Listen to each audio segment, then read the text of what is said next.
Bos, mau cuaca panas atau dingin, santapan berkuah selalu jadi pilihan terbaik. Karena bukan hanya manjain lidah, tapi juga bikin mata auto melek. Tapi ada yang lebih bikin melek, bos. Bisnis kuliner 3 generasi ini omset hariannya mencapai puluhan juta.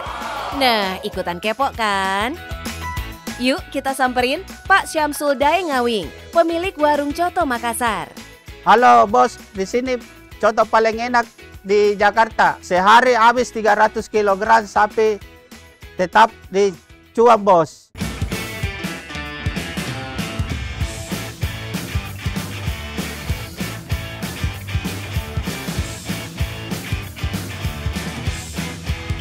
Bos, yang pernah melintas sekitar Pasar Senen sampai Jalan Keramat Raya, Jakarta Pusat, pasti pernah deh lihat keramaian di warung coto Makassar ini.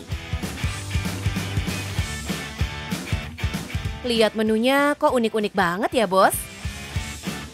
Sengaja Daengawing memberi nama yang unik menggelitik di setiap pilihan isian cotonya.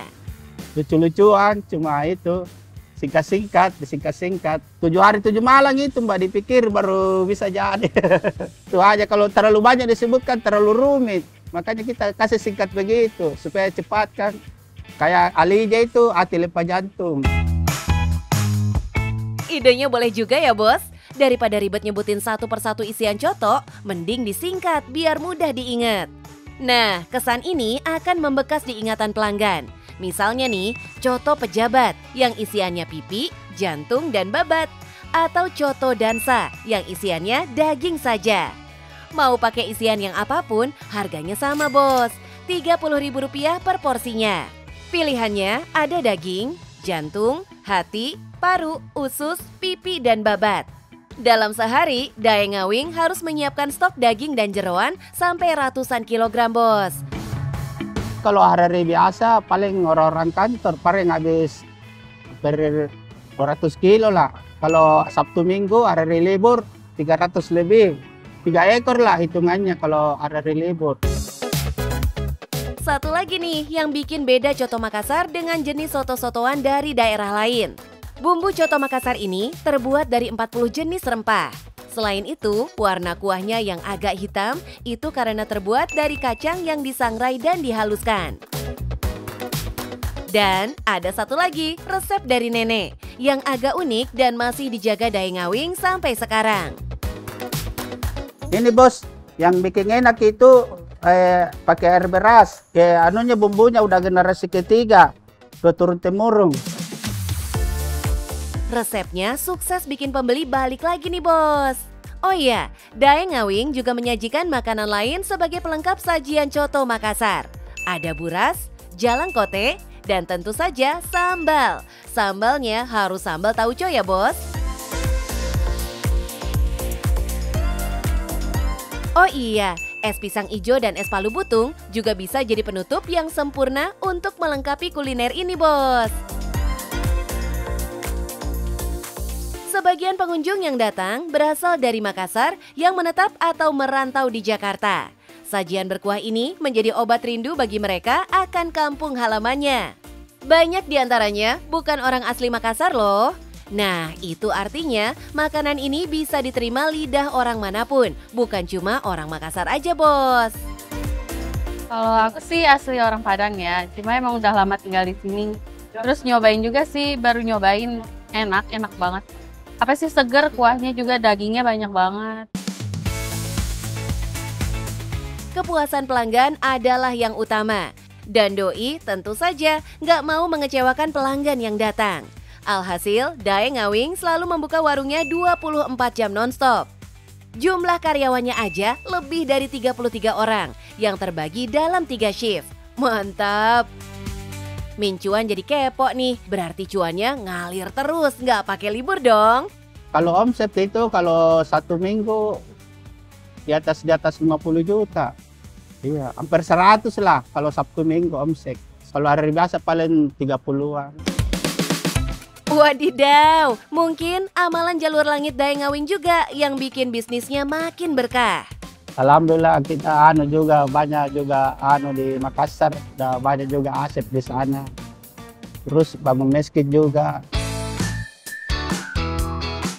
Sukses yang dicapai Daeng Ngawing saat ini bisa jadi tugas berat ya bos. Soalnya harus menjaga amanah resep peninggalan pendahulunya. Daeng Ngawing merupakan generasi ketiga. Doi mendapat resep dari sang ibu. Resep yang sama yang diturunkan dari sang nenek ke ibunya. Tuh masih zaman Belanda dulu, udah jualan coto nenek. Masih diambil ke mama, udah jualan coto saya punya nenek. Setelah Daeng Ngawing menetap di Jakarta, Doi memperkenalkan kuliner ini pertama kalinya di Kalijodo pada tahun 1996. Saat itu harga cotonya Rp5.000 dan ketupatnya Rp500 bos. Warungnya makin ramai setelah pindah ke daerah Pasar Senen pada 2003. Bahkan Doi pernah diundang ke Istana Negara oleh salah seorang tokoh penting Indonesia di tahun 2015. Kalau itu dulu waktu masih dia jadi jabatan dulu, waktu masih wakil presiden, sering saya diundang ke Istana Negara. Gimana bos? Menjaga bisnis yang sudah berjalan berpuluh-puluh tahun lamanya ternyata nggak gampang loh. Apalagi ini termasuk kuliner daerah warisan budaya. So, kalau pengen punya bisnis kuliner sampai jadi legend, dengerin nih saran dari Daeng Ngawing. Yang penting jaga kualitas rasa, yang penting cuan bos.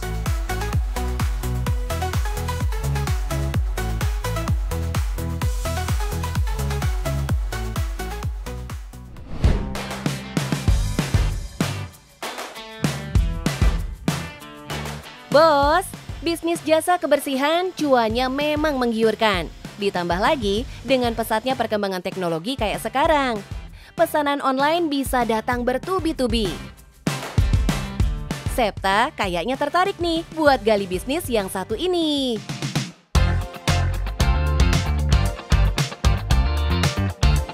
Bos yang banyak kerjaan, sibuk gak bisa beres-beres rumah, ini ada solusinya nih. Ya, kita punya layanan praktis, profesional, dan simpel. Penasaran? Yes, tetap di Cuan Bos.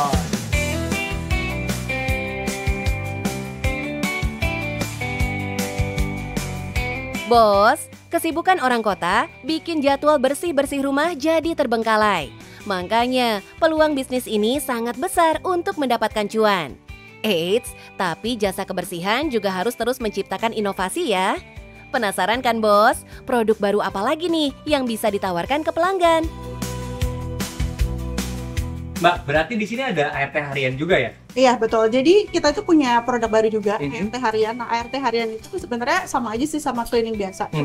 Banyak orang yang pengennya pakai alatnya mereka sendiri. Jadi kita ya udah nyiapin tenaganya aja. Tentu aja yang udah kita training ya, profesional. Jadi nanti mereka datang nggak bawa alat, alatnya kayak alat kita.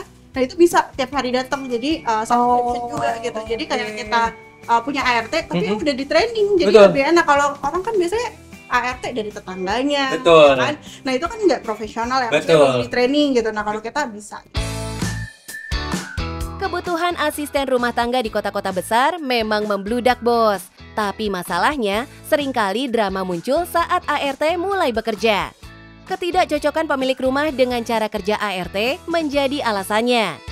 Kenapa ART? Karena mungkin kalau misalnya deep cleaning itu kan butuhnya nggak yang setiap hari gitu ya. Karena misalnya oke, kita butuh deep cleaning seminggu sekali atau bahkan mungkin 2 kali dalam 1 bulan gitu. Tapi kalau ART karena mereka butuhnya bisa harian gitu, misalnya cuci piring, terus setrika baju. Nah itu kan butuhnya harian. Jadi kita juga ngasih produk yang memang dibutuhkan. Nah selain yang sekali datang, kita juga menyediakan tuh buat yang berlangganan. Jadi kalau misalnya yang berlangganan tinggal ya sekali pencet 1 bulan udah datang gitu. Jadi nggak perlu lagi kita nyari misalnya di agensi-agensi terus belum kenal. Kalau ini kan kalau nggak cocok ya besok bisa kita ganti sampai nanti dia udah menemukan kecocokan. Kalau langganan ya udah seterusnya sama orang ini.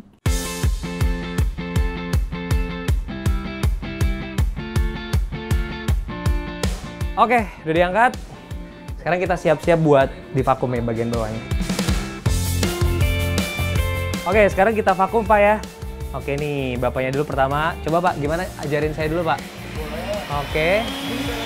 ART harian jadi bisnis baru yang banyak peminatnya loh. Pelanggannya bukan cuma orang biasa. Public figure pun tertarik pakai jasa ini. Ini namanya hydrovacuum Pak ya? Jadi maksudnya pakai air gitu tetap? Bukan mesinnya. Oh, bukan mesin. Air itu berfungsi sebagai Oh, sebagai filtrasi. Wah, sepertinya Septa sudah mulai beraksi nih. Kebetulan, bukan cuma jasa ART yang diinginkan pemilik rumah ini, tapi juga jasa membersihkan bangku dan ranjang, bos. Komplit, bos. Demi kepuasan pelanggan, jasa kebersihan ini menggunakan alat berteknologi canggih seperti UV vacuum ini. Dilengkapi teknologi high frequency vibration yang bisa mengeluarkan tungau dan debu. Bedanya apa nih Mbak sama vakum yang lain nih? Nah, jadi ini tuh UV vacuum. Oh, UV. Ya, UV vacuum. Jadi beda kalau misalnya kita ada vacuum cleaner. Nah, kalau vacuum UV ini tuh tujuannya untuk mengangkat tungau-tungau yang ada di kasur ini. Kita bisa bikin gatel ya? Iya, kalau misalnya kita tidur kayak tergatal, nah makanya kita ada additional yaitu vacuum UV. Oh, gitu. Sekarang tinggal AC nih, bos.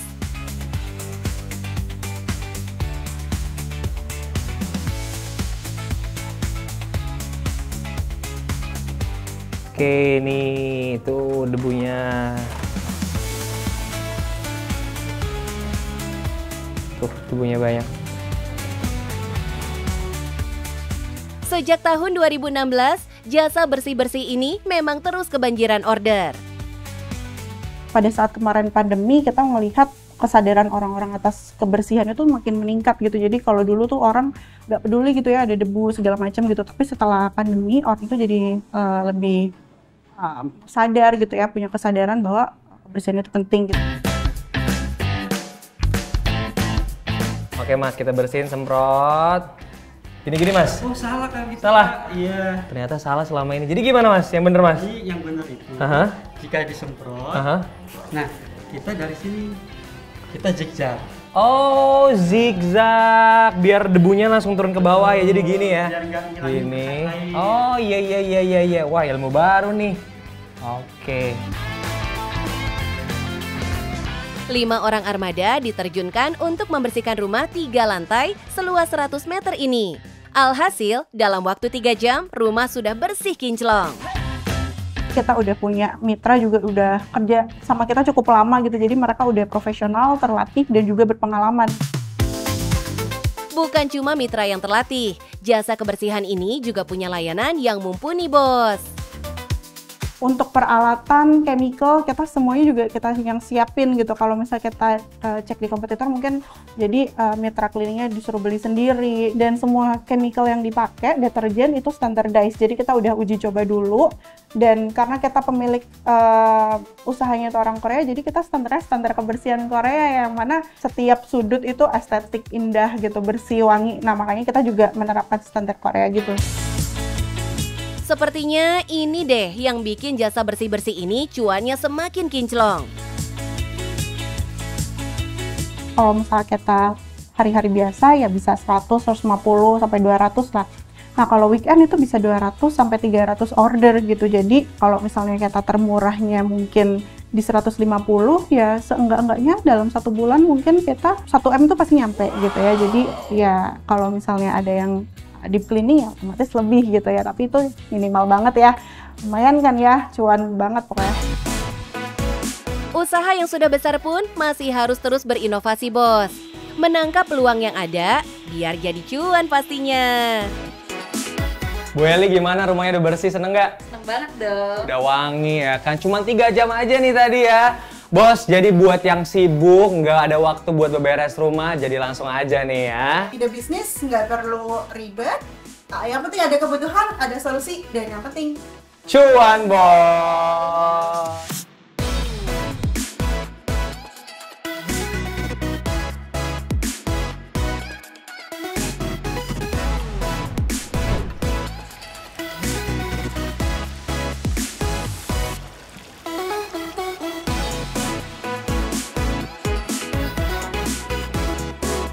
Nekat kalau saya tipe orangnya yang kalau mau usaha nggak perlu pikir terlalu panjang. Analisa nggak usah terlalu banyak. Bagian kita kerjain dulu.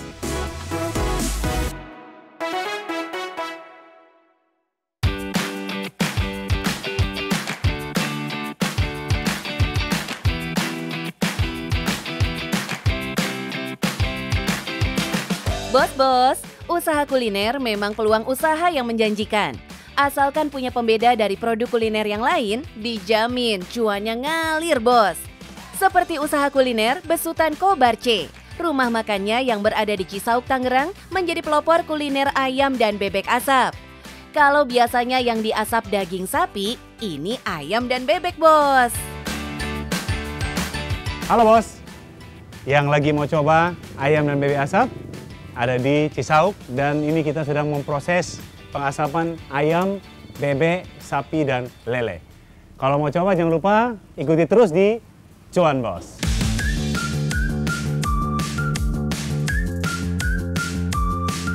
Bro Ali Malau yang juga seorang aktor ini kayaknya tertarik buka usaha kuliner nih.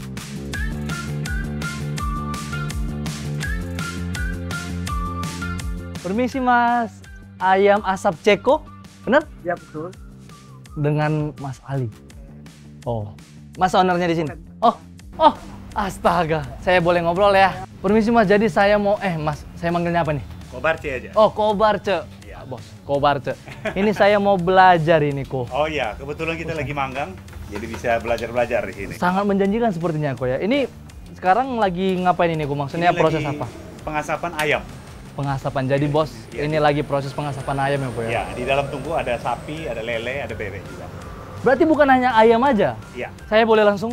Oh, mau coba? Oke. Boleh, gimana? Coba. Ini tinggal kita balikin. Dalam satu tempat oven pengasapan ini bisa menampung sampai 130 ekor ayam, 50 ekor bebek, dan digabung dengan ikan lele asapnya tuh. Wah, itu sih banyak ya bos. Eits, tapi nih bos, pilihan ayam dan bebek yang diasap seperti ini belum banyak dijumpai dimanapun loh. Jelas ini jadi keunikan sajian dari rumah makan milik Kobarce ini. Kepikirannya karena menurut saya ini sesuatu yang berbeda, yang nggak umum dan mungkin hampir nggak ada di Jakarta. Ternyata kok gampang-gampang susah juga ya kok ya? Betul. Padahal umumnya proses pengasapan ini menggunakan bahan daging sapi hingga ikan ya bos. Ini konsepnya itu, CE itu kan artinya pengasapan. Jenis dagingnya mau apa aja, tapi proses pengasapan itu di CI. Karena ayam dan bebek adalah bahan baku yang stoknya melimpah dan peminatnya cukup banyak untuk ayam dan bebek. Jadi kita coba waktu itu untuk membuat konsepnya murah tapi bukan murahan. Teknik memasak ini memang menggunakan asap yang dihasilkan dari pembakaran kayu yang tujuannya untuk mengawetkan makanan. Teknik pengasapan ini juga bisa memberikan aroma dan rasa khas pada hasil makanannya. Jadi bos, tadi saya mau coba ini memasukin, cuman kata kokonya nggak sembarangan ini. Iya, panas soalnya. Panas banget, bener-bener bos ini memang sangat seprover ini ya kok ya. Jadi saya bantu balik-balikin aja ya, bos ya. Gak main-main nih bikinnya. Kita juga ditantang dengan kegiatan yang berhadapan langsung dengan panasnya api dan kepulan asap yang bikin mata perih. Nah, jadi kok ini tingkat kematangannya ini, tanda-tandanya itu kita tahu ini mau matang itu apa itu kok? Contoh kayak gini, yang ini sudah hampir matang nih. Hampir matang. Ya, sedikit lagi. Kalau yang ini masih belum. Berarti tekstur sama dari warnanya ya kok ya? Iya. Warnanya. Warna menentukan tingkat kematangan dan hasilnya. Hasilnya. Ya. Nah, jadi sekarang bos, saya mau mencoba ini mengasih bumbunya kok ya. Nah, ini kita balik. Tadi saya di sebelah, move ke sini lebih panas ternyata bos. Saya diizinkan ini cuma untuk mengasih bumbunya aja nih. Oh, yang ini juga kok? Oh, boleh. Oh, boleh. Ini yang udah hampir matang, Ya, kita tetap bumbu kasih lagi. bumbu lagi. Butuh waktu 5 jam sampai matang sempurna dan rasa smokinya benar-benar terasa bos. Keunikannya itu memang spesialis kita di asap ya. Jadi maksudnya ayam, bebek, sapi, lele itu semua kita asap. Jadi asap dengan bumbunya nggak ada yang sama. Ayam bebek bumbunya beda, sapi beda bumbunya, lele beda bumbunya. Jadi tapi konsepnya semuanya di asap. Jadi kok ini ternyata ada sapi juga ya kok ya? Ada. Ada sapi juga nih bos. Si sapi. Nah ini campur juga semuanya ya kok ya? Semua asli semua ini kok? Ya, semua dalam satu tungku. Banyak yang bisa buat CI, tapi kalau dari Kupang pasti lebih enak. Bumbunya, tekniknya, semuanya. Racikannya berarti ya, Bu, ya? Nggak sembarangan ya, Bu? Iya. Nah, Kobarce ini memang kelahiran dari kota Kupang di Nusa Tenggara Timur. Resep dan tekniknya asli dari tanah timur sana, Bos.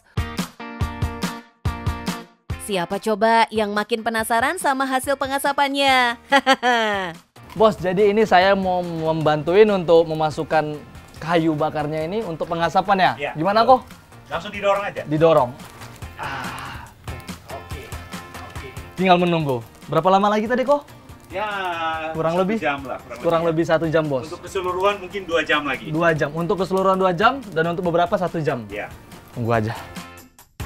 Tantangan pasti ada hal-hal kecil lah mengenai operasional, mengenai menjaga kualitas produk itu sehingga berjalannya waktu kualitasnya nggak berubah, nggak menurun. Tantangannya paling itu. Tapi menurut saya kita perlu menciptakan SDM yang baik, controlling yang baik, sistem yang baik. Maka tanpa adanya kita pun bisnis itu akan tetap running well. Ini yang udah matang ya, Bu ya? Ya, ini lele asap yang udah jadi.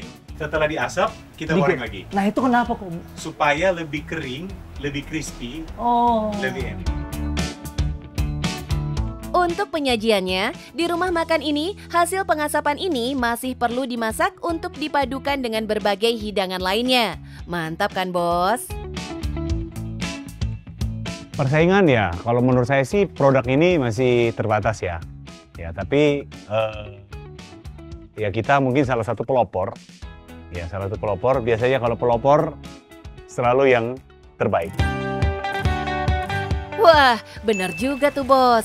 Untuk mulai berbisnis, mungkin bisa kepikiran untuk memberikan sesuatu produk yang berbeda dan belum ada sebelumnya. Sehingga minim kompetitor pastinya, Bos. Tapi jangan asal yakin juga, perlu persiapan dan penilaian terlebih dulu agar hasilnya jauh lebih pas saat dijual ke konsumen luas. Ya, tentunya persiapannya harus lebih matang. Kita harus coba produk yang akan kita jual. Kita undang teman-teman, minta reviewnya mereka, produk ini oke nggak, enak nggak, ada kurang apa. So far semua bilang enak. Jadi itu lebih meningkatkan kepercayaan diri kita untuk mau berusaha. Nah, untuk merintis usaha dengan produk baru, jelas banyak tantangannya, terutama berhubungan sama modal pastinya. Karena tempat kita 1000 meter, jadi kita siapkan space-nya besar untuk makan dan parkiran. Jadi modalnya besar sekali juga enggak, kecil juga enggak, pas-pas lah, sedang-sedang. Tapi menurut saya modal nekat. Bukan cuma berani, tapi harus nekat. Nekat kalau saya tipe orangnya yang kalau mau usaha nggak perlu pikir terlalu panjang. Analisa nggak usah terlalu banyak. Bagian kita kerjain dulu. Evaluasi sambil berjalan. Nah. Ayo Bro Ali, bantu goreng pesanannya ya. Awas, jangan sampai gosong. Biar lebih nikmat, setiap menu dihidangkan bersama tambahan sayuran dan sambal yang gak kalah menggugah selera pastinya. Nah, kira-kira harganya berapa sih kok? Range-nya 20-an sampai 30-an. Untuk ayam sudah paket sama nasi 20-an. Untuk bebek 30-an. Sudah sama nasi. Ya, sapi juga kita nggak terlalu mahal kita, jadi sekitar 40 ribuan. Tapi kita sudah bisa makan nasi, sapi yang porsinya juga lumayan banyak. Jadi menurut saya worth it. Oke, harga murah kaki lima tapi rasa premium. Nah. Emang nggak perlu merogoh kocek dalam-dalam kan bos? Harga yang terjangkau untuk menu nggak biasa. Jelas bakal mendatangkan pelanggan tiada henti. Iya, sehari kita kalau untuk penjualan kita sehari bisa ratusan potong. Tapi kalau kita sekali produksi bisa sampai 200 sampai 300 potong totally ayam sama bebek. Wah, benar-benar cuannya nggak play-play deh bos, mantap. Backgroundnya sendiri saya bukan kuliner, tapi hobi memasak itu, hobi dunia kuliner itu yang menginspirasi untuk meng-create sesuatu yang berbeda. Saya pernah jadi karyawan, pernah jadi MC wedding, pernikahan cukup lama 10 tahun, tetapi mencoba banting setir untuk sesuatu yang baru. Oh iya bos, nggak cuma hanya menyajikan kualitas rasa, Tapi Kok Barce juga mengandalkan teknik marketing kekinian yang jelas bisa mendatangkan pelanggan tiada henti. Strategi khusus sebenarnya ada. Jadi kita punya produk bagus, enak. Tapi kalau kita nggak ngerti pemasaran, maka hanya sebatas makanan enak, tapi orang nggak bakalan tahu. Jadi memang di awal kita menggunakan banyak media sosial. Kita juga menggunakan beberapa blogger. Tapi karena waktu itu sempat viral luar biasa, akhirnya banyak blogger top pun tanpa diundang datang dengan sendirinya. Jadi kita mulai membutuhkan media sosial.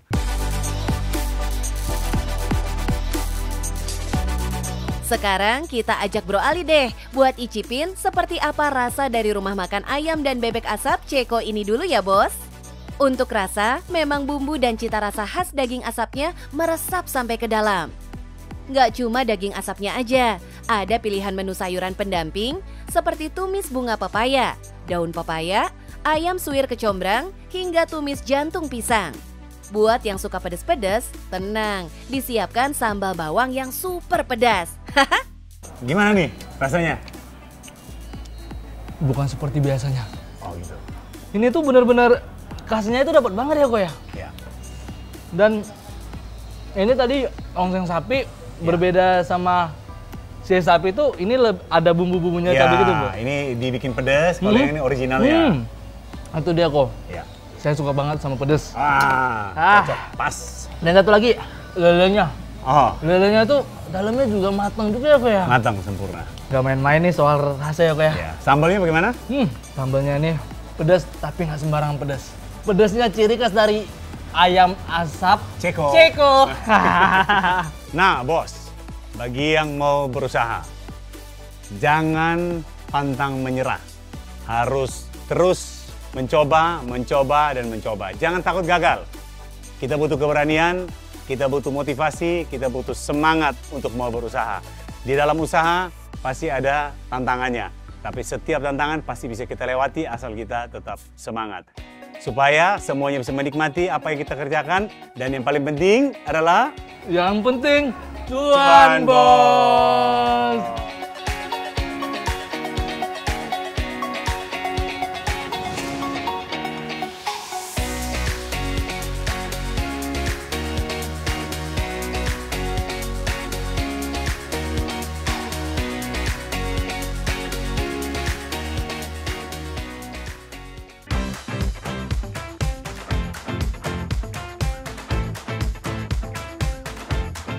Bos, kawasan dekat stasiun bisa jadi ladang cuan nih. Ramainya orang yang berlalu lalang. Kalau produk makanan biasanya yang praktis ya, pelayanannya pun harus serba satset. Dijamin untung bos. Bos, untuk mengoptimalkan keuntungan dari suatu usaha, nggak harus inovasi produk. Kadang nggak harus menambah produk-produk baru. Kita bisa memanfaatkan produk yang ada. Misalkan ada buah nih. Bisa jadi buah potong atau bisa menjadikan jus. Nah, kita lihat di sini ada tukang buah. Kita coba diskusikan kayak gimana caranya mengoptimalkan jualan yang ada menjadi cuan tambahan.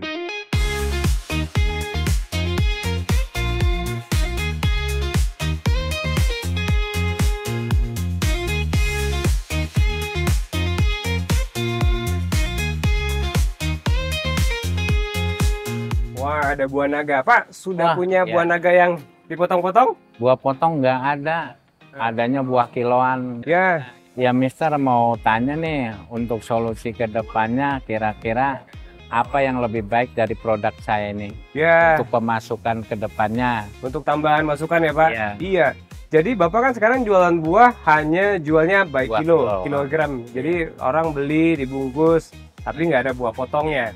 Nah, biasanya produk itu akan bagus jualannya kalau bisa jadi solusi, Pak. Nah, tadi saya kan mau cari buah potong, karena kan bentar lagi mau naik kereta. Naik kereta kalau andai kan sambil yang ada buah potong, sambil cemil, buah yang sehat, itu kan bagus, Pak. Jadi menurut saya, saran saya, Bapak nggak perlu tambah macam-macam produk, nggak perlu tambah investasi tambahan. Hanya buah yang ada, bisa dipotong. Jadi customer bisa punya pilihan. Kalaupun misalnya buah potong yang nggak habis, bisa jadikan jus. Ya kan Pak? Jadi Bapak bukan hanya meningkatkan margin keuntungan itu dari jualan produk, tapi juga Bapak mengurangi produk-produk yang terbuang, yang breakage namanya bahasanya. Nah, kalau produk ini misalnya sudah terlalu tua atau busuk, kalau andaikan Bapak nggak punya produk turunannya, kan akhirnya terbuang. Jadi Bapak bisa bikin jadi buah potong, jadikan jus, sehingga punya added value tambahannya. Itu Pak saran saya, apalagi Bapak sudah punya showcase tuh. Tinggal dipotong beberapa buah, terus kemudian nanti tinggal di stop sesuai dengan kebutuhan. Insya Allah jadi solusi Pak. Orang yang mau naik kereta, mereka butuh cemilan.